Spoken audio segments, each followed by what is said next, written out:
Mas a primeira pergunta é a pergunta do nosso irmão William, aqui da igreja, o William da cidade de Malden. Ele faz a seguinte pergunta: Pastor Augusto, o que seria o pecado para a morte que João se referiu em 1 João 5,16?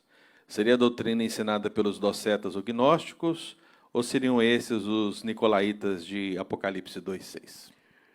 Não é muito claro, mas a primeira opção é a melhor. O contexto da primeira carta de João é a intrusão de mestres gnósticos nas igrejas, negando a encarnação de Cristo. Aí eles são chamados de docéticos porque a palavra vem do verbo grego dokel, que significa parecer. Eles diziam que Cristo tinha uma aparência de corpo, mas não tinha um corpo real.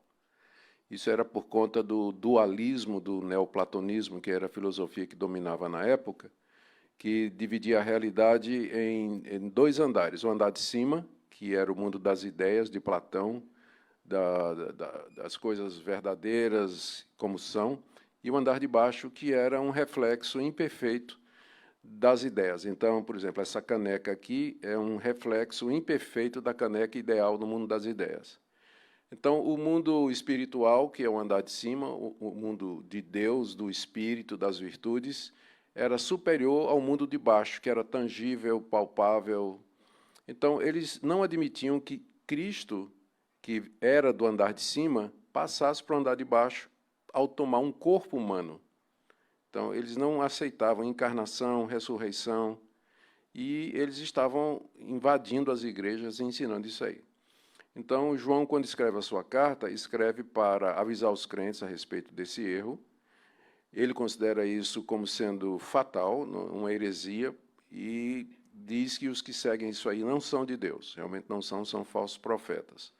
E, provavelmente, o pecado para a morte, nesse contexto, seria você abandonar os membros da igreja, abandonar o que eles tinham aprendido e aderir a essa falsa ideologia que, com certeza, nega o Senhor Jesus, nega a encarnação, nega a ressurreição.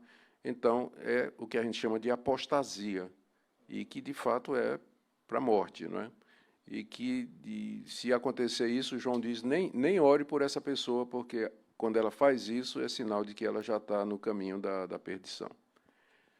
Nesse caso, o senhor vê alguma ligação desse pecado para a morte com a blasfêmia com o Espírito Santo? Sim, é uma manifestação ou uma forma de blasfêmia contra o Espírito Santo, que no contexto dos evangelhos é você atribuir a Satanás aquilo que Jesus fazia pelo Espírito. Jesus realizava sinais e prodígios pelo poder do Espírito Santo, e os fariseus, para dar uma explicação de onde vinha o poder de Jesus, já que eles também não admitiam que Jesus era de Deus, eles diziam que Jesus fazia aquilo pelo poder de Beelzebu, que era o chefe dos demônios. E foi quando Jesus disse que, ao fazer isso, eles estavam blasfemando contra o Espírito Santo. Então, esse pecado para a morte seria equivalente à mesma coisa, uma manifestação diferente dessa blasfêmia contra o Espírito Santo, que é o pecado que não tem perdão e que bate com o que João está dizendo. Nem ore por isso aí, porque Deus não vai responder. Então, é apostasia mesmo, a negação da verdade de Deus de maneira irreversível.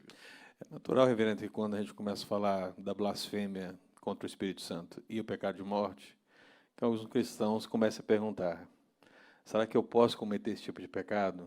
Né? O que o senhor poderia dizer para isso? Não, um cristão verdadeiro não vai fazer isso. João, inclusive, termina a carta dizendo, assegurando isso, né, que quem é nascido de Deus não vive na prática do pecado.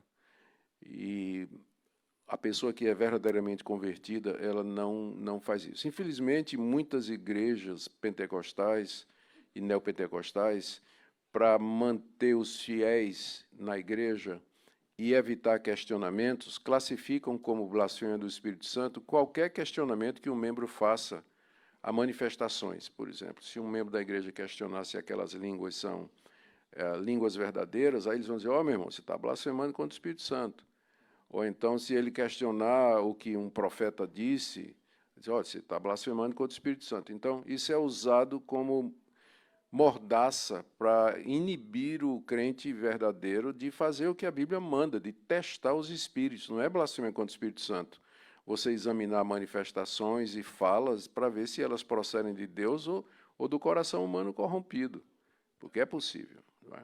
Então, é muito séria a blasfêmia contra o Espírito Santo e não creio que um crente verdadeiro faça isso, cometa isso.